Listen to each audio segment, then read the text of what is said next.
అమ్మ, మన స్కూల్ నుంచి మన అంగన్వాడీ కేంద్రం నుంచి మన బాబుని గవర్నమెంట్ స్కూల్లో జాయిన్ చేయాలి. మనకి అక్కడ ఫీజులు కానీ ఏమీ ఉండవు. చక్కగా బుక్స్, డ్రెస్సులు అన్నీ ఇస్తారు. కాబట్టి మనం కాన్వెంట్కి పంపిస్తే ఫీజులు కట్టాలి, డ్రెస్సులు కొనాలి, చాలా ఖర్చుతో కూడింది. కాబట్టి మనము మన పిల్లల్ని బాధ్యతగా గవర్నమెంట్ స్కూల్లో జాయిన్ చేస్తే అక్కడ చక్కగా టీచర్స్ ఉంటారు. మంచిగా ఇంగ్లీష్ మీడియం, తెలుగు మీడియం మనకి ఏది కావాలన్నా కూడా అదే చెప్తారు. చక్కగా స్కూల్ కూడా చాలా బాగుంది.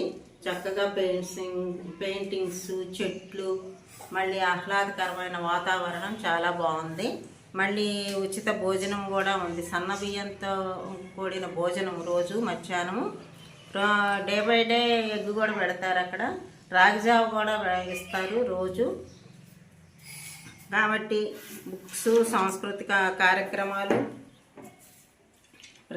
పిల్లలకు కూడా ప్రత్యేకంగా, వెనకబడిన పిల్లలకు కూడా ప్రత్యేకంగా శ్రద్ధ తీసుకుంటారు. కాబట్టి మనము గవర్నమెంట్ స్కూల్లోనే జాయిన్ చేయాలని చెప్తున్నాను. మీ ఇంటి పక్క వాళ్ళకి, ఇంకా మీకు తెలిసిన వాళ్ళకి కూడా మన పిల్లలందరినీ గవర్నమెంట్ స్కూల్లో, అంగన్వాడీ స్కూళ్ళల్లోనే జాయిన్ చేయమని చెప్పండి. సరే.